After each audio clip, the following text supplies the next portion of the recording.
সবাই কেমন আছেন? আজকে আমি শেয়ার করব আমার খুবই পছন্দের একটা রান্না, যেটা আমার খুবই ভালো লাগে শীতের সময় বিশেষ করে।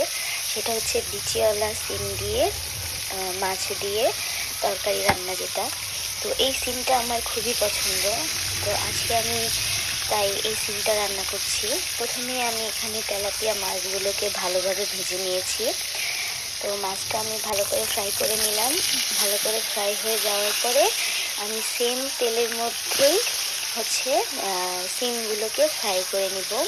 সিমগুলোকে হালকা ফ্রাই করে নিলে রান্নাটা করলে মানে রান্নাটার স্বাদ অনেক গুণ বেড়ে যায়।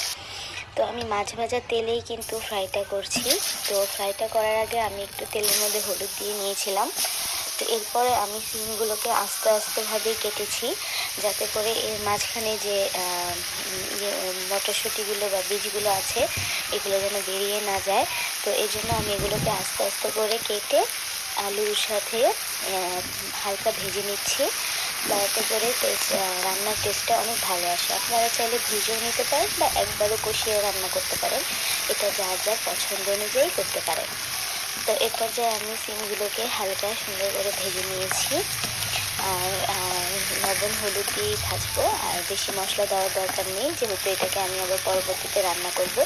সেজন্য আমি এগুলোকে জাস্ট হালকা করে ভেজে নিয়েছি।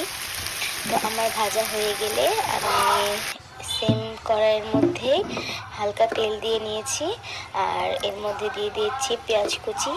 তো পেঁয়াজ কুচিগুলো ভালোভাবে ভাজা হয়ে আসলে আমি এর মধ্যে সামান্য পরিমাণে পানি অ্যাড করে দিব। আর পানি অ্যাড করে আমি ভালোভাবে ভেজে নিব, ভালোভাবে কষিয়ে নিব।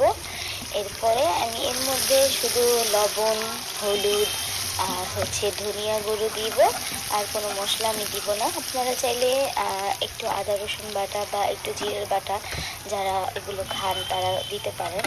তো এগুলো দিয়ে ভালোভাবে আমরা মশলাটাকে কষিয়ে নেব।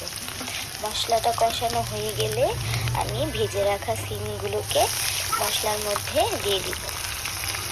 তো এই যে আমার মশলা কষানো প্রায় হয়ে যাচ্ছে।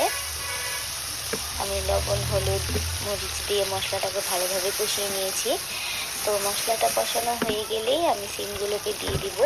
আর যেহেতু আমি সিমগুলোকে আগে থেকেই ভেজে নিয়েছিলাম, সেই জন্য আমার আর আমি একদম বেশি কষাইনি, তাতে কী হবে সিমগুলো একদমই ভেঙে যাবে।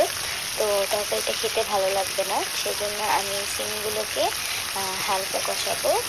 যেহেতু আমার সিমগুলো আগে থেকেই ভাজা হয়ে আছে, তো এই জন্য আমি সিমগুলোকে হালকা কষিয়েই নিব। তো এই তো আমার মশলার মধ্যে আমি সিমগুলোকে দিয়ে দিলাম।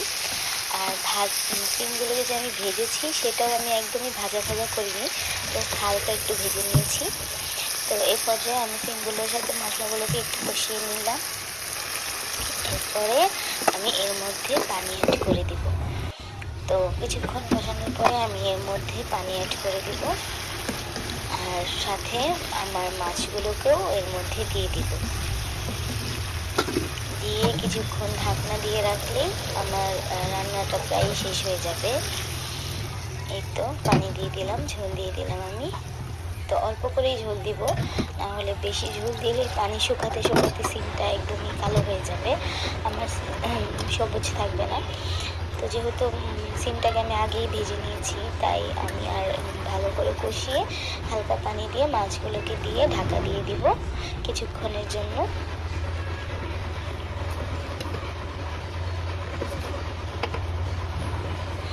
এই পর্যায়ে আমার মনে হয়েছিল লবণ একটু কম হয়েছে, তাই আমি আরেকটু লবণ অ্যাড করে দিয়েছিলাম। তো এই তো আমার রান্না প্রায় কমপ্লিটের দিকেই।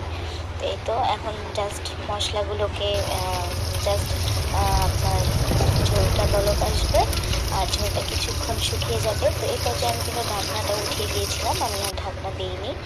এই তো আমার মাছ তরকারি একদম রেডি। তো আপনাদের যদি আমার ভিডিওটি ভালো লেগে থাকে অবশ্যই একটি লাইক, কমেন্ট আর শেয়ার করবেন।